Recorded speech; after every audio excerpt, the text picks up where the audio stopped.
Oh, dear God, use me today as an instrument of your mercy and of your peace, and allow me to help someone in this room tonight. My name is No One, and I'm an alcoholic. I'm a member of the Newberg Group in Cleveland, Ohio, and I'm here today to tell you a story. I'm here today to tell you a story of alcoholism as it was and is in my life. But before I do that, I would like to thank the committee for asking me to come out here, and I would like to thank the other committee that sent me this nice basket of stuff, and really, I'd like to. I'd like to thank my mom for not believing in abortion. I mean, it goes on and on, because there's too many thanks. But sincerely, that is the best opening I've ever seen at any conference in my entire life, and I've been to a dozen or so. And that's the best thing I ever seen. I think that if we got back to that, it would be a lot. I think that was a good opening.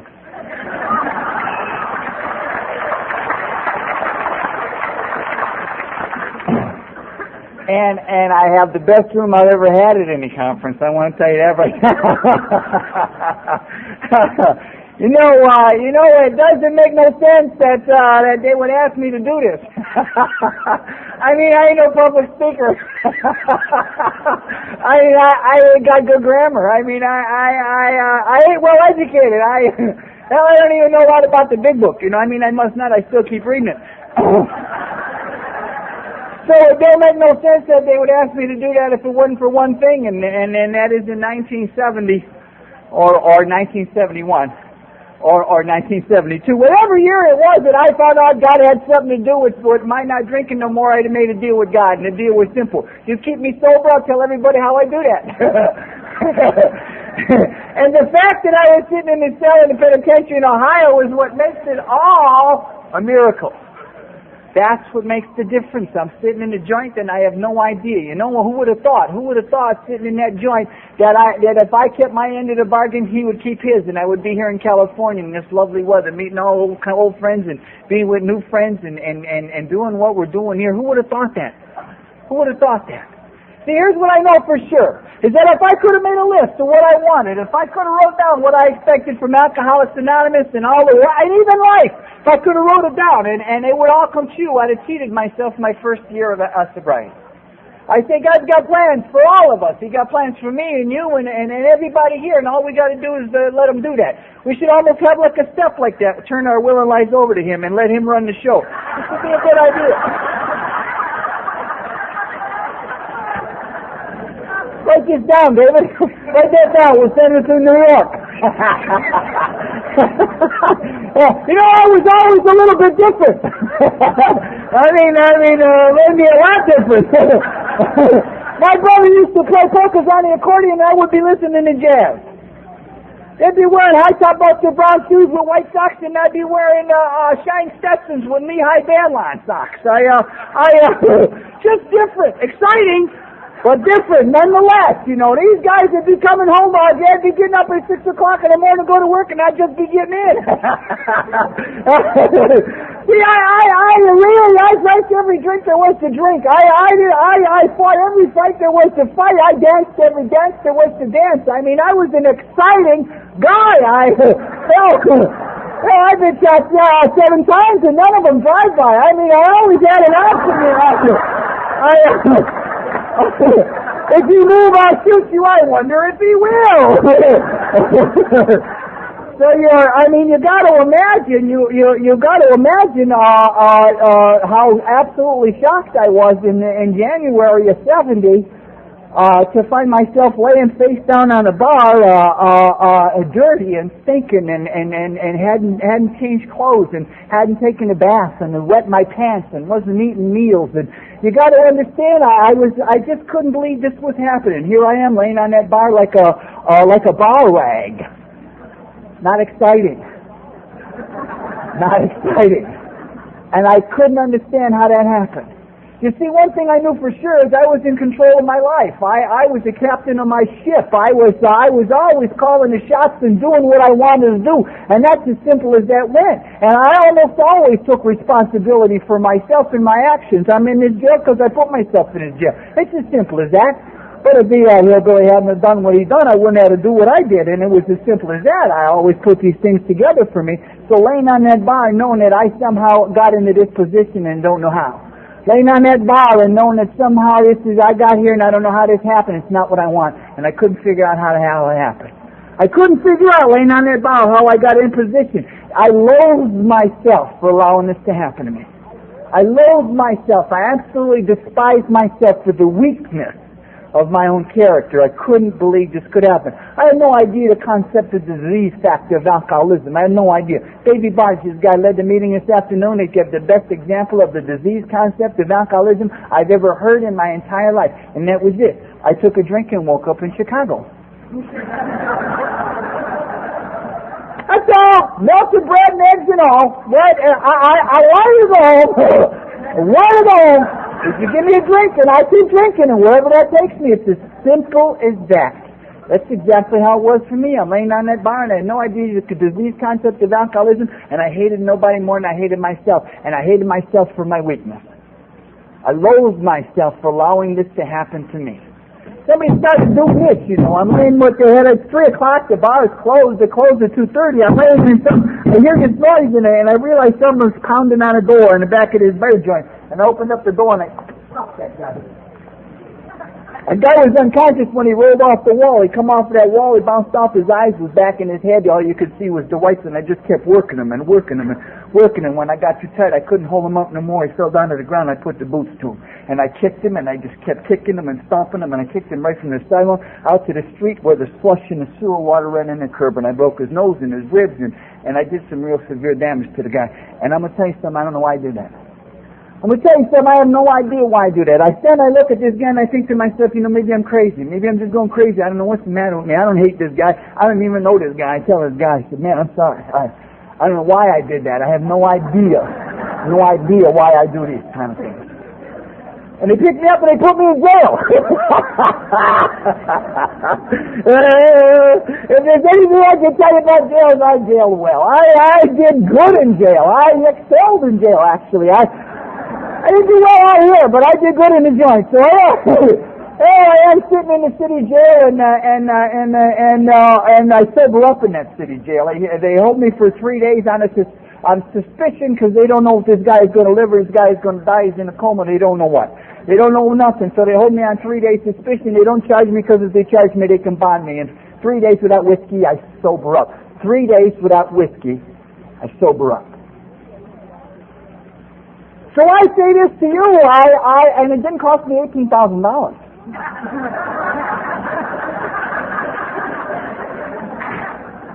I say this to you, if you're a guy who really wants to get sober and stay sober, I say this to you, if you ain't got 18 grand, you ain't got Blue Cross, I say, punch a cop. Or sober you up! Or they'll warm you up, but they'll sober you up, and that's the shit.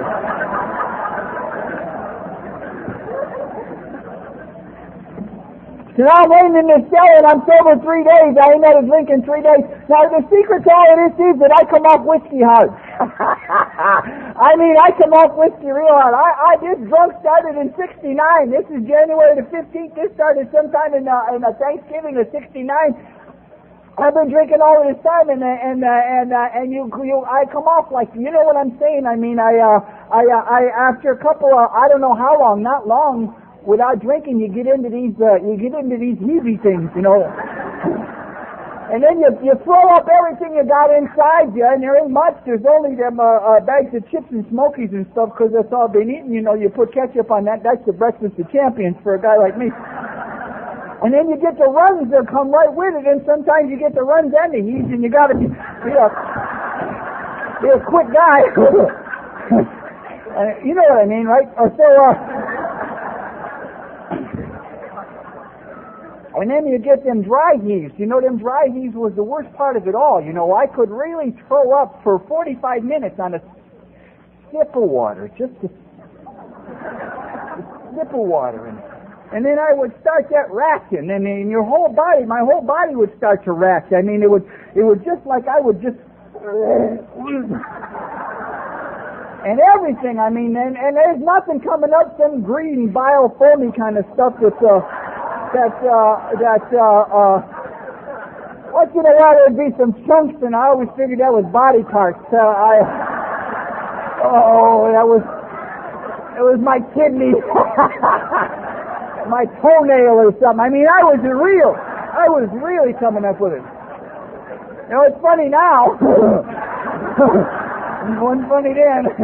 But I sobered up. You see what I'm trying to say to you is that I sobered up. I sobered up in that cell, and there comes a time when you drink like that where you just don't see or think or feel or nothing, and then as you start to come off the drunk, you feel control of your life again. You feel the ability to think. You know exactly what I'm talking about, and that's exactly what happened. I just looked around and I felt that I had to do something, and this is what it was, and in that cell that day I made a decision to stop drinking.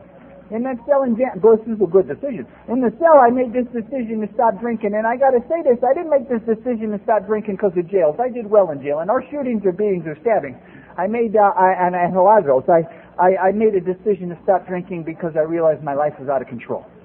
I realized that I didn't want to wet my pants. I realized I didn't want to be this sick. I realized I didn't want these things to happen, and that's really as simple as it is.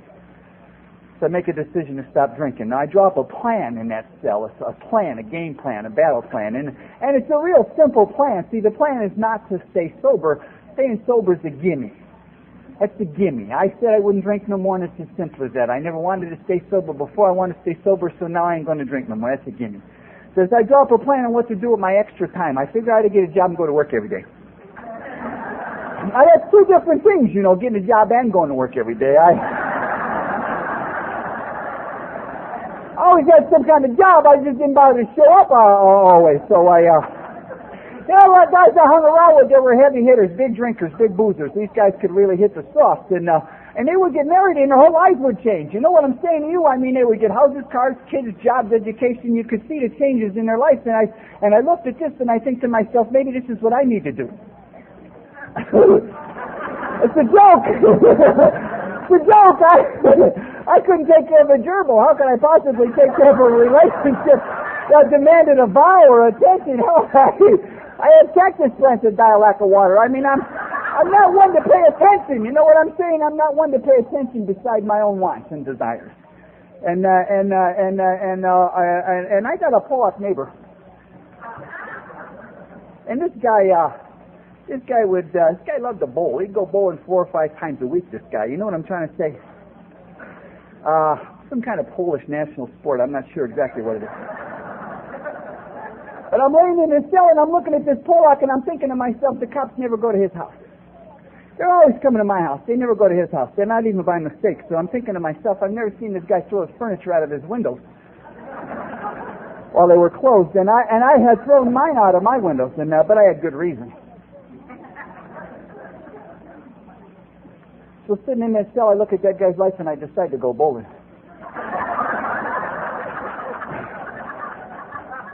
Now, I tell you this for a reason. See, there's really 2 reasons I say this. Is that when I went to Newburgh, they talked about a thing called the power of example. They said the greatest thing you can do to serve your fellow man is to set a good example, power of example. And I'm telling you that I'm laying in that cell looking at this guy, this Polak of this neighbor of mine, and he has no idea I'm watching him. He has no idea that I'm going to look at him and say, I want what he has. I'm going to pattern my life after him. And this is what I'm saying to you. You have no idea who's watching you. You have absolutely no idea who's going to look at you and say, I want what this guy's got, and I'm going to do what he does to get it. Power of example. Power of example. And the second reason I tell you this story is because I hated bowling. I mean, I really hated bowling. So when I say to you that at this time in my life I have a sincere desire to stay sober and a willingness to do anything I got to do, it's not with my mouth that I'm doing this, it's with my action. My action has proved to me beyond a shadow of a doubt that I'll do anything I got to do, even this thing that I don't like to do. I'll do anything I got to do in order to stay sober. My actions prove that, so I'm ready to stay sober. So I got out of that cell, I walked out of that cell, and I did everything I said I was going to do. I got a job, went to work every day. I got some responsibility, and I stole a bowling ball. I followed the prescription.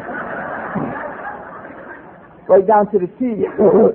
and I'll give you this. I had no idea how to live sober. I'll give you this. I had no idea what to do with my time. I had no idea what to do with my life. I had no idea what to do with anything. I had no idea how to live sober. I'll give you that much. I was like, if you go to the San Diego Zoo, go down to the zoo, go where they keep the tigers, watch the tigers. Here's what the tigers do. This is what the tigers do. They walk and they're pacing, they're angry, they're restless, irritable, and discontented. And that's exactly what I was. I was restless, irritable, and awfully upset. I just had no idea what to do. I had no idea, but I was sober. And I was sober a month, and a couple of the guys come up to the door. I'm sober a month. I got a job. I go to work every day. That means I got money. I buy some clothes. I buy some shirts, some shoes, some hush puppy shoes, as a matter of fact. I do all these things. I got a car. I mean, you know what I'm trying to say to you? Things are changing in my life just by not drinking. And then they got a little line in that big book of Alcoholics Anonymous that says, they that say sobriety is enough is unthinking. Needless to say, I agree with that line. That's needless to say, it's unthinking, because I was just a madman, just a sober madman. And I had done all of these things. I had done something about my relationships. I'd done something about my finances. I'd done something about my recreation. I'd done something about my wardrobe. But I hadn't done nothing at all about the big problem, alcoholism. And I'll tell you a secret. The secret is this. That's like putting a tuxedo on a pig. Like putting a tuxedo on a pig, all dressed up on the outside, nothing's changed on the inside. And the very nature of the disease of alcoholism is to drink. As a matter of fact, I know this might be a minority opinion, but the only way you can get alcoholism is from alcohol. I know that's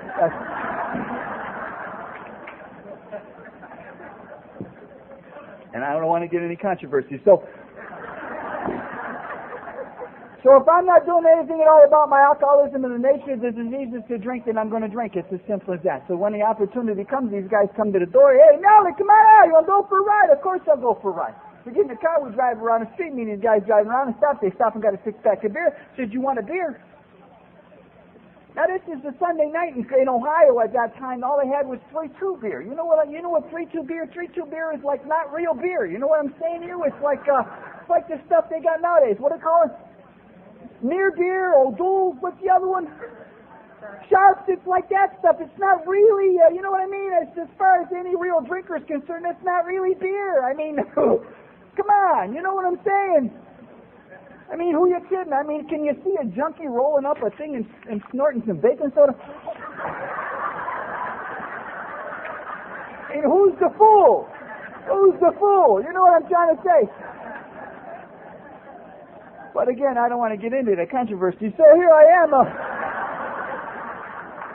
They asked me if I want a bottle of beer, and I'm going to tell you something, I don't want a beer, but I'm an alcoholic who's done nothing at all about my alcoholism, and when the opportunity presents itself to take a drink, I take the drink. And I don't take the drink because I want to, I take the drink because I'm an alcoholic, and I'm in the chronic and progressed stages of alcoholism. That's why I take the drink. I have no mental defense against the first drink. I'm an alcoholic who cannot recall the pain or promise of a day or a week or month ago. And it's as simple as that. The opportunity presents itself to drink, and I drink because I'm an alcoholic, and only because I'm an alcoholic. And I know what you're saying to yourself.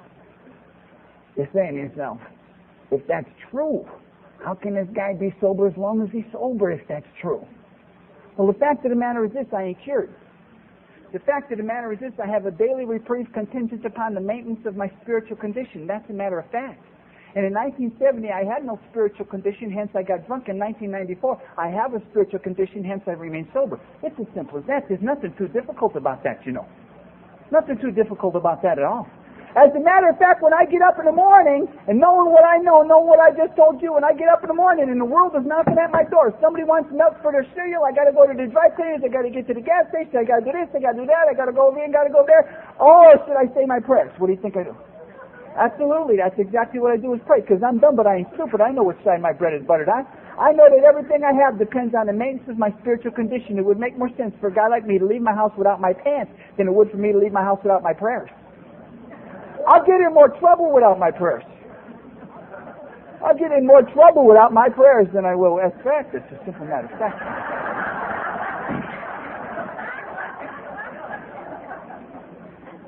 So I got no spiritual condition. In 70, they offer me a drink, and I take the drink, and the drink takes the drink, and the drink takes the man, and that's how simple the story is. That's really how simple the story is. I take a drink takes the drink, and the drink takes the man. I take a drink and I'm no longer in control of my life. I take a drink of alcohol and I no longer have to say over what I'm going to do next. And I got proof. I got proof because I don't want to drink no more, and yet I've taken the first drink. Now here's what I do. I drink that bottle of beer down. We're driving down the road. I throw a roll down the window on that car, and I reach out with that empty bottle and I slap some girl with it who's just standing hitchhiking. And I tell you this, if you'd have told me 10 minutes before I took that drink that in a very short time you're going to seriously injure an innocent bystander, I would have said to you, what's the matter with you? What do you think I am, some kind of animal? And yet you give me a drink and that's what I am. You give me a drink and that's exactly what I am. Now I slapped this girl and I don't know why I did this. I can't explain this to you. I have no idea what's going on. These guys are looking at me like I got two heads. You know, what's the matter with you? They ain't saying nothing. But you can see them looking out of the corner of their eye, you know. Now here's the deal. Watch this deal. You're going to love this deal. I don't like me now. I don't like me. I don't like what I just did. And I'll tell you a secret. This is another one of them secrets. There's nowhere to hide in a bottle of beer. You give me a fifth of whiskey, and it was her fault. Somehow, it would be her fault. She shouldn't have been in my neighborhood. Somehow, I would have come up with some kind, or the usual words that I hope I'd never learned, and that was, I don't care. I don't care. Of course I care. And I felt it, and I didn't like what I did, and I'll tell you what I wanted to do now. I'll tell you what I want to do. I want to go home. Yeah. I want to go home, and I want somebody to hold me. I want somebody to stroke me. I want somebody to say, it's okay, baby, Mama got you, and ain't nobody going to hurt you because I got you.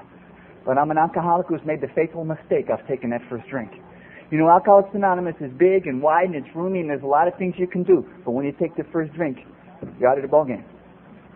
It's as simple as that. I've taken the first drink and I'm out of the ball game. And I'll tell you why I'm out of the ball game. It's as simple as this. What makes alcoholism the disease that it is called the thing called the phenomenon of craving. That's what makes it what it is. You and I got that, they don't. You and I got that, they don't. You give me a drink and I have to have another drink. And it's as simple as that. I have some kind of allergy or something, some kind of illness, some kind of, I don't know what. But whatever it is, you give me a drink, I want to drink some more. I go to Chicago with baby.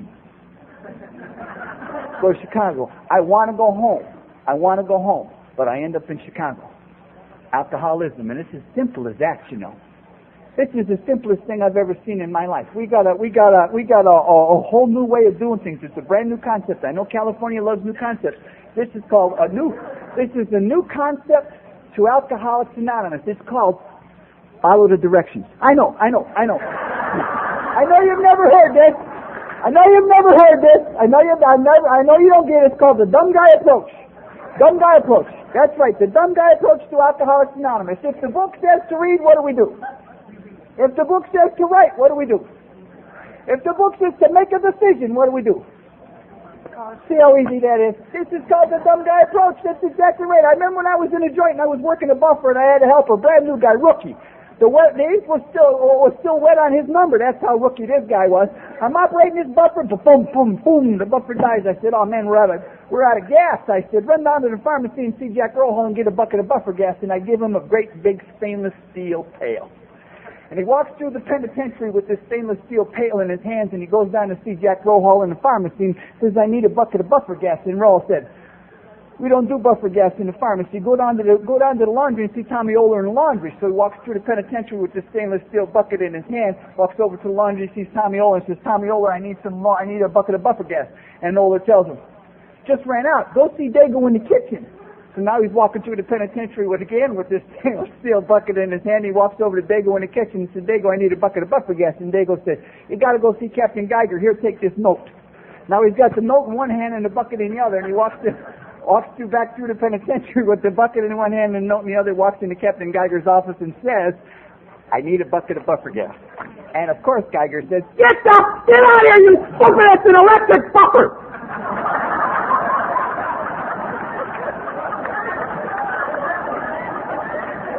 That's exactly what we did to him. And you know why we laughed at this guy? Because he followed the directions.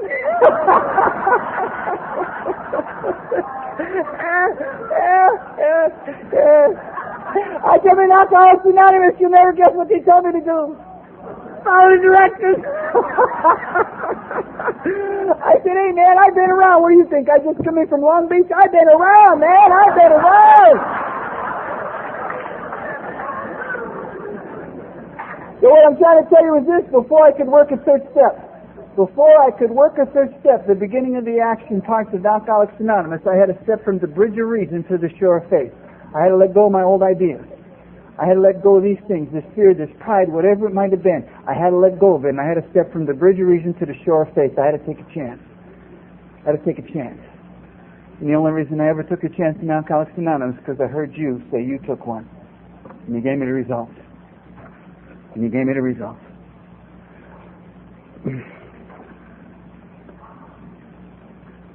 Where was I?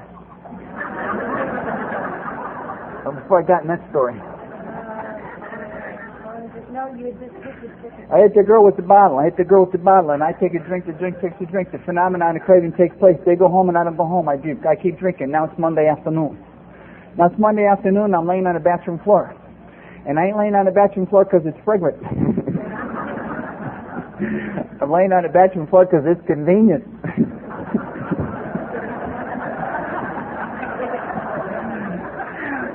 And it's also cool.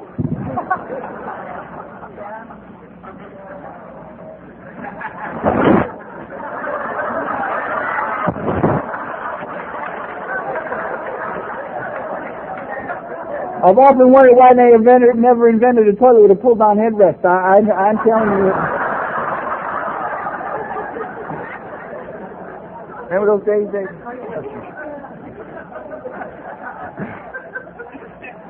I'm laying on the bathroom floor and I'm recanting the events of the previous evening. It means I'm asking myself, what the hell happened?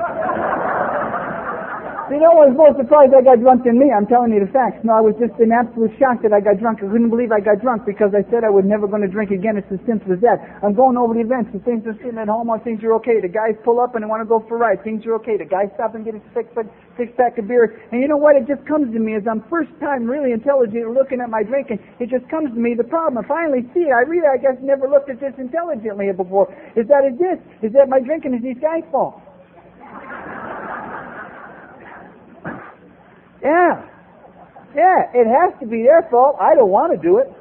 It's got to be their fault. I'll tell you a secret. One of the nice things about working the inventory, this is one of them. There's so many things, but one of the nice things about doing the inventory is this, is if I found out this, if my drinking is your fault, I'll die drunk.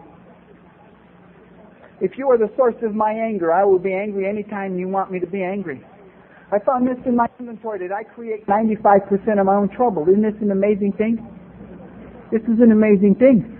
Because if that's true, then if I continue to work the steps and get a power sufficient enough to have the spiritual experience, not only do I overcome my alcoholism, overcome my troubles. This is not a bad deal.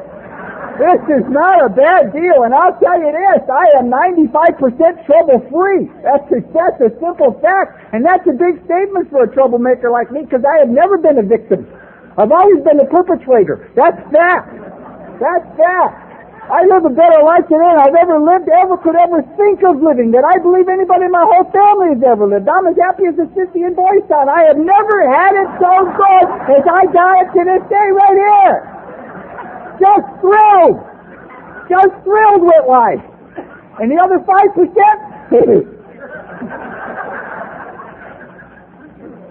I have a power that enables me to match calamity with serenity. Calamity with serenity. This Alcoholics Anonymous is a good deal. It's a good deal for a guy like me. Maybe even a guy like you. I don't know. So no, if these guys are my problem, then I'm not going to hang around with these guys no more. This is a good decision. If it wasn't for a couple of tiny, teeny, itsy-bitsy, small little factors, and one of the factors is this, is that I have eliminated 99.9% of the people I've ever met in my life. I was vulgar, foul-mouthed, abusive, abrasive. I had no respect for you, your family, or your property, and I was a cheap chisel and mooch. Things like that do not endear you to strangers, let me solemnly assure you that. And the other factor is this, I just had nowhere to go. You see, if I eliminate this little handful of friends, there's no way in the world I can come out here to you, to Anaheim, and make buddies out here. I just don't do that. I just don't make friends anywhere I go. I've got a small handful of friends, and this is all I got. And if my drinking is their fault, I want to stay sober so bad I ain't going to hang around with them guys no more. It's as simple as that. I'm not going to weddings, I'm not going to funerals, I'm not going to parties, I'm not going to this, I'm not going to gatherings, I'm not going to functions. I built this great big wall up that keeps you out, and little bit I know I built my own prison. I had no idea. I shut off all communication with everybody and everything. I got behind this wall, and then I couldn't get out. When the time comes when I wanted to get out, I just couldn't get out. Things started to happen. I sobered up. I got sober. I was sober a couple of days. I'm feeling pretty good. I go to work. You know what I'm trying to say? Got a new game plan now. Here's what I'm going to do. And I'm going to hang around with these guys. I'm not going to do all this stuff. And you already know the deal. See, you already know the deal. First day on the job, I'm so sick I can't hold nothing down. Second day on the job, I get a cup of coffee and a sandwich. Third day on the job, I'm scarfing 6 sandwiches at break time, and I'm back in the saddle again. I'm throwing them 100 I was working on the truck docks, and I was throwing them 100-pound bags like there was cotton balls. Man, am I in good shape? I'm in good shape. And here's what I'm going to do. I'm standing at the time clock at 3:25, and I'm thinking to myself, I'm going to go home and I'm going to fix something, nail something, paint something. I'm going to paint that cupboard I stole at Paul's garage while he was bowling. I'm going to do all of this stuff. There's a lot of common threads that every alcoholic shares. Every alcoholic in this room, whether you're chronic or potential, every alcoholic in this room shares a lot of common threads, and one of them is loneliness. I hit that time clock at 3:30, and I get in my car, and I drive down 55th, and I pass Broadway, and I pull in behind the alley behind Western Auto, and I walk into Hub Cafe, and I order a shooter, and I drink that shooter before I know I'm taking that shooter. That's fact. The last thing I want to do is drink, yet I drink. And I read that drinking pattern in the big book of Alcoholics Anonymous because I never heard it from the podium. I heard it in that book. I had to read that big book to find my drinking pattern. I didn't even know I was taking a drink, and that's exactly what I was. And it was just as if I didn't even know I took the drink until after I took the drink. And there I am, just like that guy in that bar, pounding on the bar. Can't believe it. Oh no, not again. How did I do this? How could this be? And on and on and on. And that's exactly what it was. I could not believe that I took that first drink. And I already told you what happens when I take a drink and you take a drink. Something called the phenomenon of craving takes place, and you couldn't have got me out of there with a nuclear warhead. You couldn't have got me out of that beer joint with a nuclear warhead. I'm in for the duration. And here's where it starts to kick now. After about an hour, 2 hours, or 3 hours, I start thinking to myself, I'm all alone here, man. Got no friends. They're all up at the Trement Lounge. I'm all alone here with these guys. My sponsor calls that melancholy. They call it self-pity. I don't care what you call it. I had a double super dose of it. I got it up to here, man. I'm just going to go down and see them guys and do my little Broadway stuff. I get down to the Trement Lounge. I open up the door to 75 guys in that joint. I went to school with 50 of them. See, I'm a neighborhood guy. I've always been a neighborhood guy. I live 5 houses from where I was born. I'm just a neighborhood guy. I fed off them red bricks. You know what I mean? I was raised on it. It was mother's milk for us.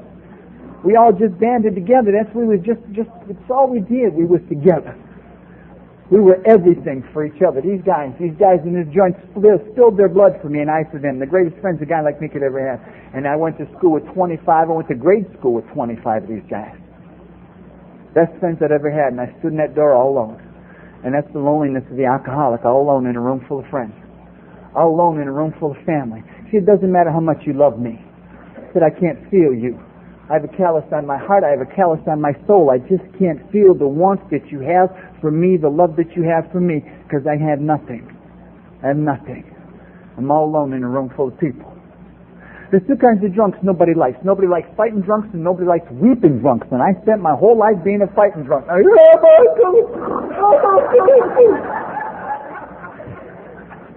He'll be snotting all over this guy's arm. He knows me as a fighting drunk, so he ain't punching me in the mouth. Want to know the worst part of this story? I don't black out. I wake up the next day and I remember this most humiliating, degrading, unmanly display that I had performed the night before in the arena. There's a little line in the big book. It says, we lead dual lives. And there's parts of our lives we like to tuck down and bury as fast as we can, hoping they never see the sunlight of day again.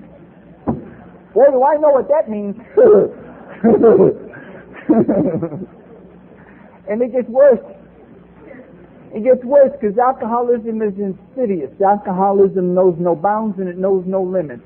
I believe that alcoholism is merciless. I believe it will not stop taking until it takes your last breath.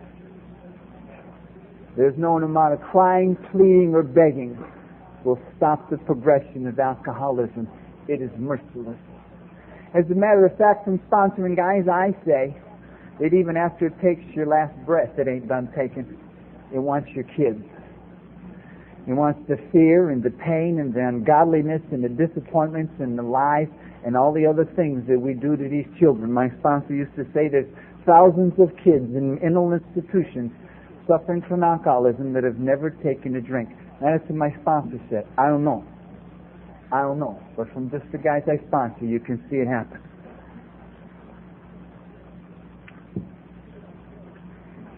I sit on a bed at 6 o'clock in the morning. I sit on that bed and I'm absolutely terrified to walk out the door. See, this doesn't make no sense to me, this kind of fear. It doesn't make no sense to me. I don't get this kind of fear. You know what I'm trying to say to you? I mean, you make me afraid and I jump into action. That's all. You make me, oh sure, the action is always violence. There's no doubt about that. But you frighten me and I slap you. You know what I'm trying to say? That's all there is to it. It doesn't matter. I go into action. Now I have a fear that is paralyzing me. I know this is a man's story. I understand you guys have no idea what I'm talking about, but this is for us guys. We got some rights left in this world.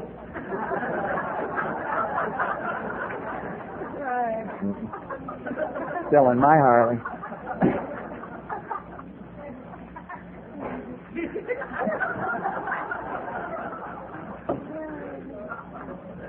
Now I have a fear that is paralyzing me. I'm sitting on the side of my bed at 6 o'clock in the morning. I'm afraid to walk out the door, and I don't know what to do with this fear. I'm going to tell you something. I've been in a lot of joints, a lot of lockups, a lot of puzzle shops, and every time you see a guy sitting in one of these joints and he starts rocking, and it ain't a rocking chair, he just starts this little rocking and he adds a couple little syllables. Oh no, I'm going to get that butler. I'm going to get this.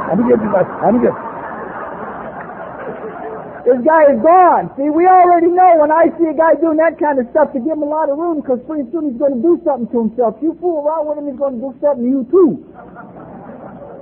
They have a medical term for this, as I read it in a Reader's Digest. It's called the disgruntled postal worker syndrome. And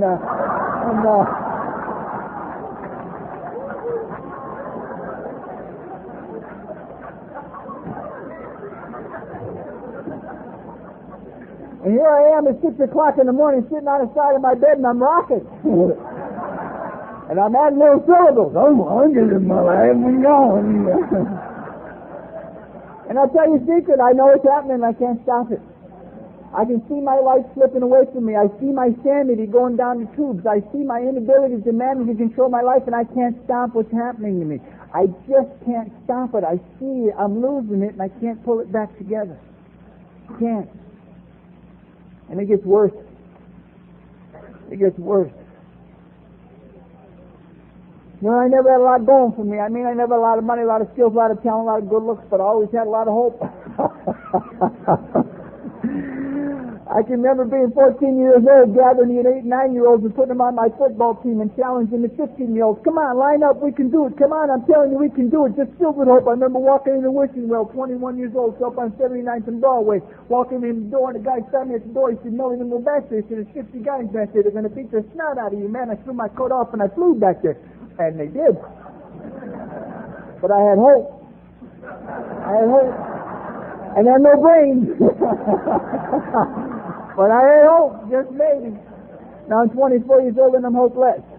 I'm 24 years old and I see no light at the end of the tunnel. I'm 24 years old and I see no way this can be beaten. I'm 24 years old and I'll tell you this. It would have been an absolute pleasure if somebody come off the corner and blow the back of my brains out. It would have been an absolute pleasure because the pain was so great. The pain was so great of living without hope, in fear, alone, crying. You know, my dad, when he was alive before he died, had chronic arthritis. He had some kind of arthritis. I don't know what they call it, but he was always in pain. You know, he was always in pain. He was always in pain. He couldn't walk, couldn't move, couldn't pick up, couldn't do nothing. And the doctor finally told him that on October the 12th, they wouldn't take out all his joints and put in some plastic joints and he wouldn't have no more pain. And my dad lived for October the 12th. My dad lived for the day he would have no pain. You want to know what I know for sure? That for an alcoholic in the progressed stages of alcoholism, there ain't no October the 12th. There ain't no way, there ain't no day the pain just goes away. There ain't no day. Ain't no day. I stood before a judge in April and May 1970, pounded on that thing. He said, "I find you shooting when dead to kill on hospital law, and I sentence you to 120 years. I stood before that guy and they put them cuffs on me, and I'm looking at the guy and kind of thinking to myself, that don't even hurt, man. That don't even hurt. You can't even hurt me no more. Every day in my life has been nothing but pain. Every living, breathing, waking moment is full of hopelessness and full of despair and full of tears and full of sorrow. You just can't give me no more pain. What's this guy going to do? Take away my freedom? I've been locked up inside a bottle of whiskey. Oh, you ain't taking nothing from me. I sold it for a drink. What are you going to do to me? Take away my freedom? Take away my loved one? Selfish people don't love, they use. And I could use in a joint just like I could use out here. What are you going to do to me that my selfishness and alcoholism hadn't already done to me? You just couldn't give me no more pain. They put me in a county jail waiting for the bus to take me down to the penitentiary, and I sat in that county jail and I sobered up in that county jail. And I sobered up in that county jail because the day before I went to court, the guys got together and had a going away party for me, like I was leaving for Penn State instead of the state pen.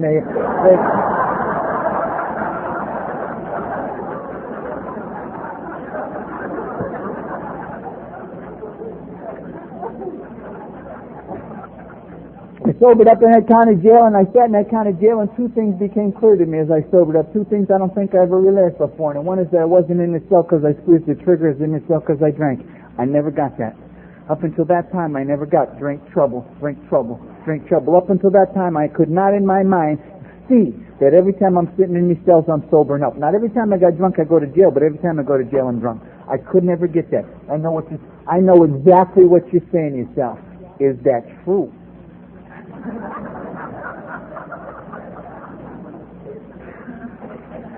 I ain't had a drink in 23 years, 11 months, and 19 days.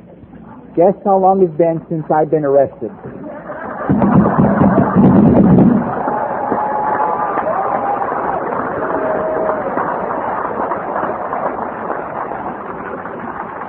These are all just simple facts. It's like our inventory, we're just looking for facts. That's all we're looking for is facts. Not emotion, not guilt, not anything, just facts. Fact-facing and fact-finding, or vice versa, whichever one it goes like that. I sobered up in that cell and I realized that I thought I'm in here because I drank, not because I squeezed the trigger. And the second thing I realized is that I can't stay sober no matter what I do. And that means if I do 1, 5, 10 of the whole 20, when I get out, I'm going to drink again. When I drink again, I'm come back again. I'm going to tell you something. I had my whole life in my hands, and I didn't like what I seen. See, I don't mind taking a beating. I really don't mind taking a beating. My life proves that. But you're going to beat me forever. Not forever. Someday I'll get you. I don't even mind being a loser, but not forever. And that day in that cell, looking at my life and at the condition that I was looking at, I knew it was forever. That this was going to go on forever because there was nothing I could do about it. There's a magic line in the big book of Alcoholics Anonymous. It says there are those who make the supreme sacrifice rather than fight again. And I don't know about you, but I know about in Cleveland, we got them dozens and dozens and dozens of them.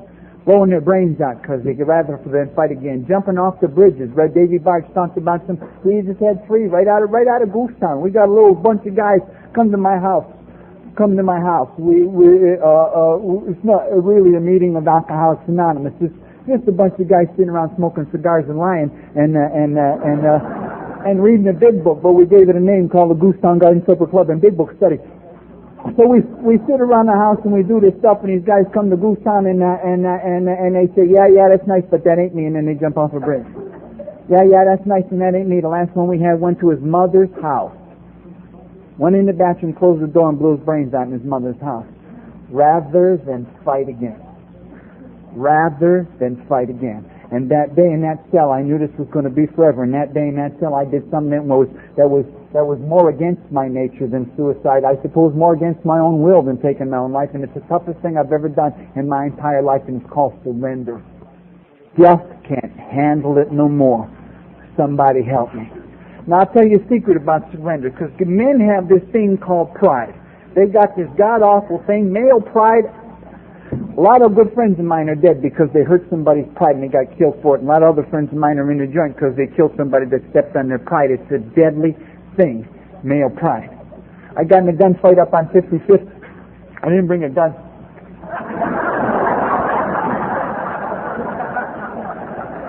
Funny now.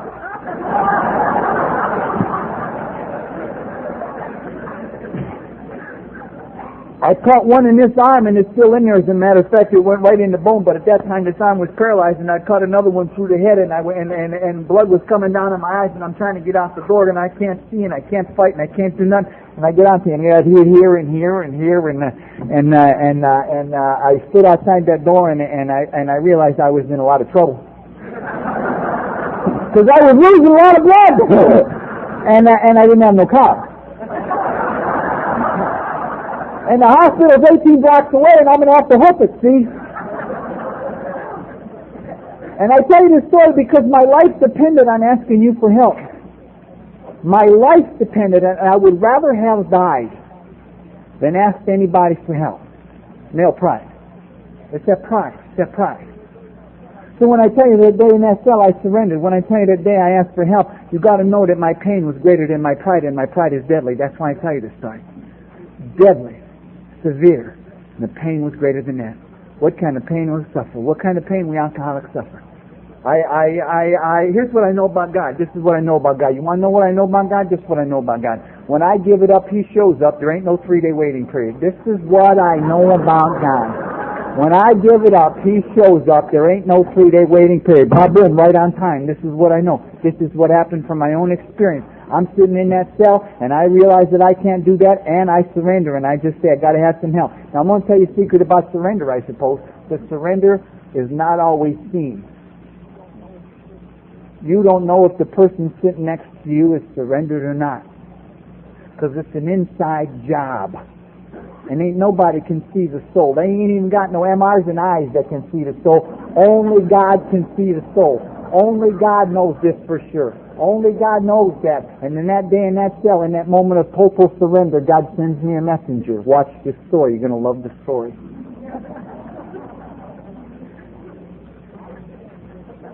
I surrender at the moment of total surrender, and it's not out here. See, it's on the inside. There's a guy 2 bunks away from me talking to another guy about a program called Alcoholics Anonymous. Here's what I know. I ain't never been to a meeting of Alcoholics Anonymous in my life. I have no idea what Alcoholics Anonymous is. And yet when this guy says to that guy, Alcoholics Anonymous, I believe him. I believe him. Total surrender. When I give it up, God shows up. And it's just that simple. And that guy is nothing more than a messenger, and that's all I am for you. I am not the message. I'm just a simple messenger. I'm like a pizza guy. You know what I mean? I just deliver it to you. Big up the room, that's it. I just drop it off. You do with it whatever you want to do. Nobody ever says, that's the greatest pizza guy I ever seen in my life. It's the message.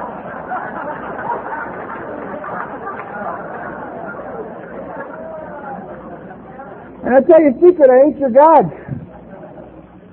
I ain't even my God. I won't allow you to make me your God. My sponsor would not allow me to make me his. I wanted him to be my God. I wanted Tommy to be my God.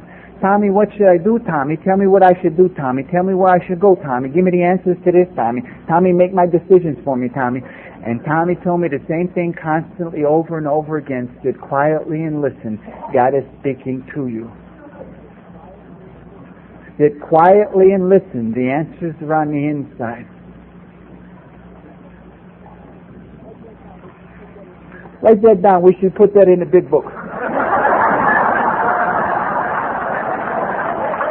Prayer and meditation. That's a good idea.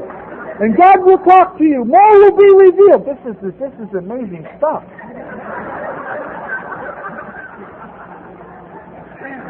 If God does not talk to you, then the big book is a liar.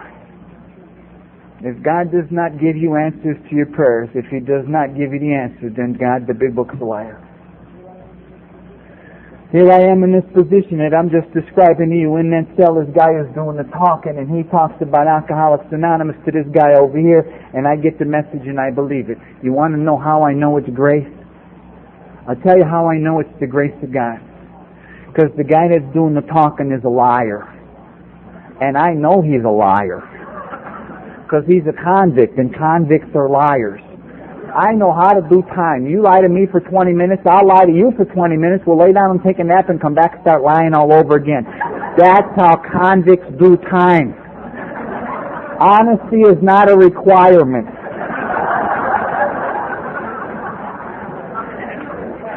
So what I'm trying to say to you is this: there's no reason for me to believe this guy, because this guy is a liar. It's only the grace of God that allows me to believe the truth, even if it comes from the mouth of a liar. And that's God's grace for a guy like me. I believe and recognize and believe the truth. I get down to the joint, and I join Alcoholics Anonymous. Well. That ain't quite true. That ain't quite true. You see, I am one who believes that if you're going to be something, you got to do something. You know what I'm trying to say to you? I can sit in these meetings till moss grows on the north side of my body. That don't make me a member of Alcoholics Anonymous. If I'm going to be a member of Alcoholics Anonymous, I got to do something. I mean, if I take this chair right here and put it in the chicken coop, ain't nobody going to say, man, look at the size of that chicken. You got what I'm trying to say to you? If I'm going to be a chicken, I got to do something. You know what I'm saying to you? You got the idea. You got the idea. So I go to my first meeting of Alcoholics Anonymous, and I walk in the room, and I do my stuff, you know, Jimmy Cagney all over my face, daring you to talk to me, challenging you with them looks, you know them looks, and you give your husband, you know them looks. Thought I didn't know, I knew. I'll tell you a secret, she's absolutely proud of you. For what you've done with your children and in her children, she's absolutely proud of you. She don't say that out direct, but she says that 1,000 ways. I'm impressed. So here I am in this joint. I walk in with all of this anger and all of this stuff, and I grab my chair and I sit in the back of the room, daring people to talk to me, sit in the back of the room on 2 legs so nobody can sneak up behind me and I can come out of the chute quick. Here's what I know about tough guys. The biggest, meanest, toughest guys in the valley are usually the most afraid. And I only say that from my own experience. I was absolutely terrified. And yet I didn't have enough honesty nor humility to say, explain this to me, I'm frightened. Talk to me, I'm frightened. The guy got up and started to lead a meeting, and he never once talked about drunkenness, this guy. All he talked about was alcoholism. All he talked about was loneliness and fear and tears and horror of living your life without hope. All he talked about was the despair that I had been experiencing, that I didn't think anybody else on the face of the earth knew, that was in my gut. The stuff that was in my guts that I didn't think anybody else knew. This guy got up and talked about. He talked about things that I thought I would have to die with because I could never find a solution to, and he saved my life because of his honesty and his knowledge of alcoholism. He shared his experiences and his strengths, and he gave me back my hope. I'm telling you, I sat in my very first meeting of Alcoholics Anonymous, and this guy talked the way no one else I'd ever heard talk, and I felt the flicker of hope rekindle in my soul. I felt it happen. I felt it happen. And when the meeting was over, I know you won't believe this, but I used to be a very excitable guy. When the meeting was over, I was excited. I was excited. There's a way out. There's a shot. There's another shot. Give me another shot. And I reached over and I grabbed an ashtray and I emptied it. I was a member of Alcoholics Anonymous from my first meeting.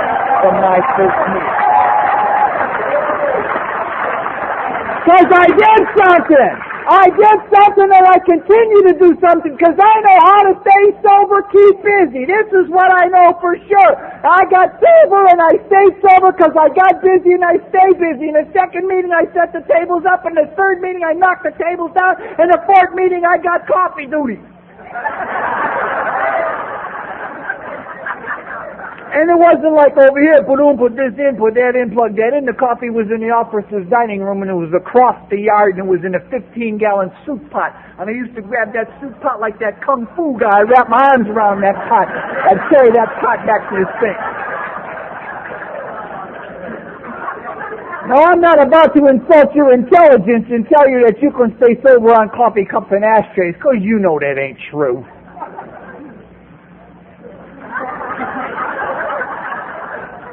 But I am about to tell you that I bought enough time with good works and unselfish acts until I could work the steps.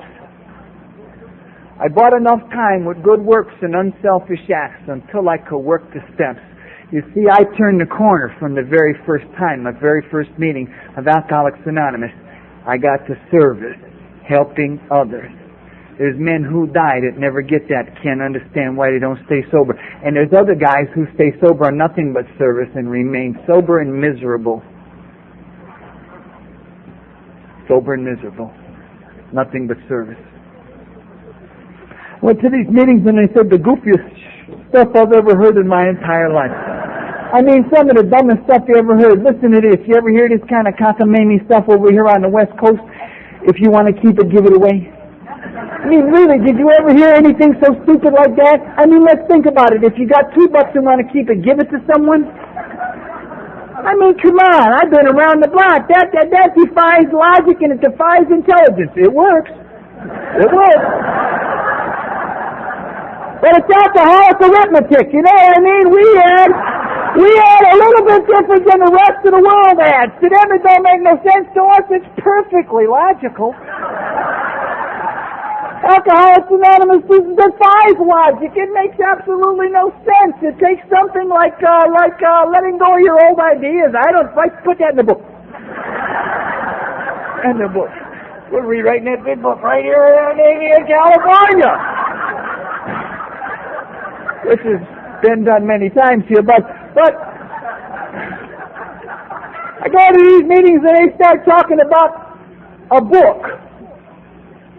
Read the book. Get the book. It's in the book. Get the book. Read the book. Get the book and read the book. The book. The book. Book. Talk to the book. I ain't got no book.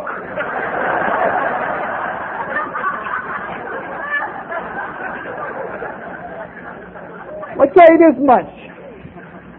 Before I go any further, if you got 2 big books of Alcoholics Anonymous, and I know you can only read one, bring the other one in tomorrow and give it to me, because I'll take it to 100 people that don't have none. That are sit together and read and share one book for 2 or 3 people. They want to read the book. You got a couple extra laying around. You like when you win one in a raffle, because none of you people buy any.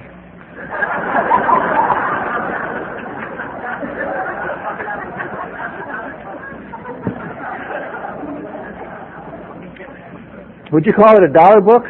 I like that term. What the hell was that? Oh, the book! The book! I didn't have no book. They're talking about the book. Now, I want to tell you this right now, that I did not get my first big book of Alcoholics Anonymous from the library. I did not purchase my first big book of Alcoholics Anonymous, and no one gave me my first big book of Alcoholics Anonymous. How did I get it? You're damn right I stole it. You're absolutely right I stole it. There was a guy from the outside come walking in, he had the big book in his hand, he seen somebody, he knew he put the book down, went over to see him.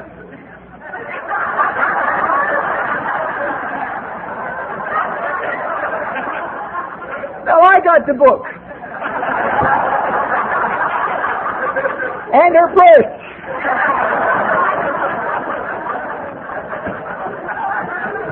I go back to the rack and I go back to my rack and I got the big book in my hand. I got the big blue book of Alcoholics Anonymous. I'll tell you a couple of secrets with the big book. You can have 18 of them, you don't read it, don't do you no good. Open up the big book and I start to read, man, I'm hot, I'm on fire, I'm ready. That guy said this, they said this, I got this is it, I got it. The world was running rampant in New England town. I turned the page. Forgot what I read. Turn the page back.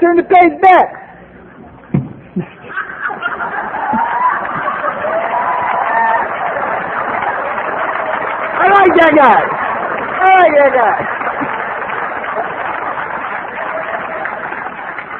I turned the page and I go back to the book and says over here, it said the guy was going through Winchester Cathedral, and I turned the page. I forgot what I read. Turned the page, went back, and the guy was a grenadier and muskets and pots and shit. What the fuck? This book don't even make no sense. You see, I had no comprehension and no ability to retain. I was used to Mickey Spillane and Mike Hammer and all that other crap. This is not recreational reading. The secret to the big book is in the jacket right here. It says it's a textbook. Textbook! I'll tell you what my kids do with textbooks. They read them and they study them. Yeah, I know you're going to believe that, but this is the fact. They bring their books home on Monday, they open up and read them and study them. They bring them home on Tuesday, they open up and they read them and study. If there's anything inside their textbook they do not understand, you know what they do? They get a tutor. They get a tutor. Someone who has read the book that they're interested in and is willing to impart upon them the knowledge they have gathered therefrom forward in that book. And here's what I say to you: if you do not understand what's in the big book of Alcoholics Anonymous, keep reading it. And then find a tutor. Someone who has read the big book of Alcoholics Anonymous and is willing to impart upon you the knowledge that they have gathered therefore from within that book. Preferably a sponsor.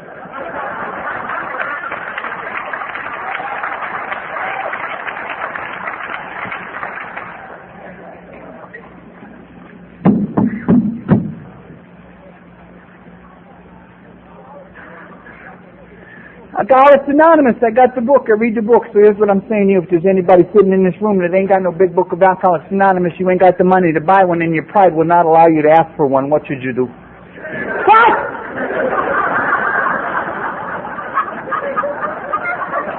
Welcome to California. You get a job, and you save your money, and you buy one. This is not the penitentiary.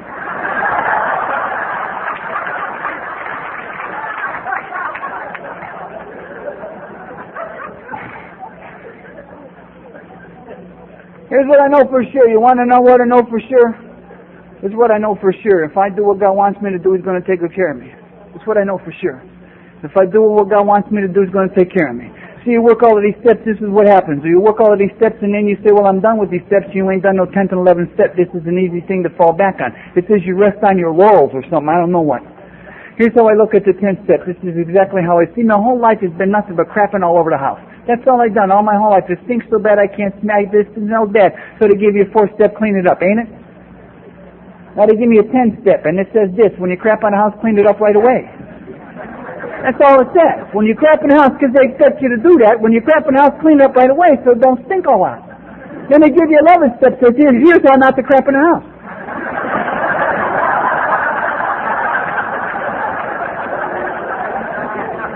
Is this the dumb way approach? I'm telling you, it's as simple as that. Everybody understands that. So if I stay with these steps and continue to work this 10th and 11th step, you want to know a secret? I never have to do another 4th step. I haven't had to do 4 steps since I did this 4th step because I keep cleaning up the crap and the mess that I make every day. Could be no simpler than that. Could not be no simpler than that. At least that's how I read it in this big book of Alcoholics Anonymous. But what do I know? I'm Polish.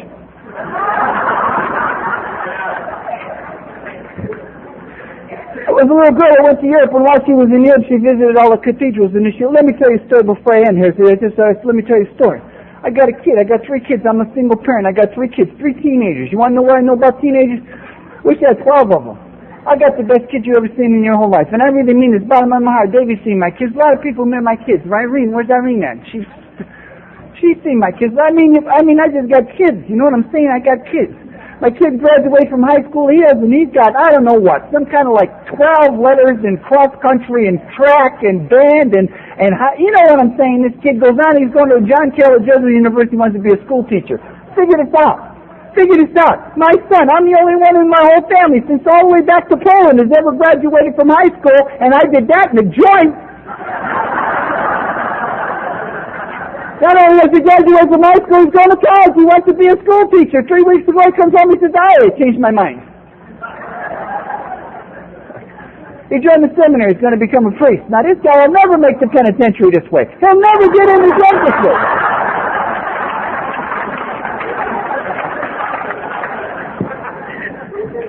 Here's what I know. You want to know what I know? I do what God wants me to do, and He takes good care of me. And I told you about that power example. My son has never been to a meeting of Alcoholics Anonymous because he ain't an alcoholic, but he has seen God's work in action and he likes the results. Simple as that. Simple as that.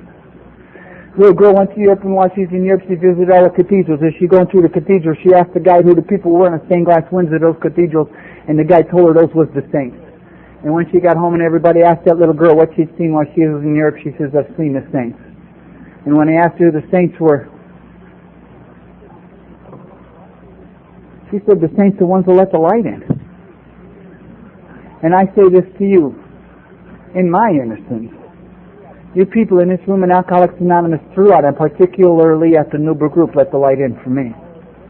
Because all that I have and all that I am, all I ever hope to be, I got from you people 23 years and 11 months and 19 days ago. And if you would ask me what this is all about, what is this AA? What is this? What is this? You know what I would tell you? Alcoholics Anonymous is no more than love. It's no more than love. Oh, I know what you're thinking. You're saying to yourself, wait a minute, this guy's a shooter. He's an ex-convict. But this is what I know with 23 years of sobriety. It's all about love. All this handshake, give you a ride, take you to a meeting, loan you a buck, buy you a hamburger, give you some clothes. It's nothing more than love. You want to know what I know about love? This is what I know about love, and maybe not much more. Two things. If I love you, I will not hurt you. And if I love you, I will be your servant. And I thank you for allowing me to serve you tonight, and God bless you.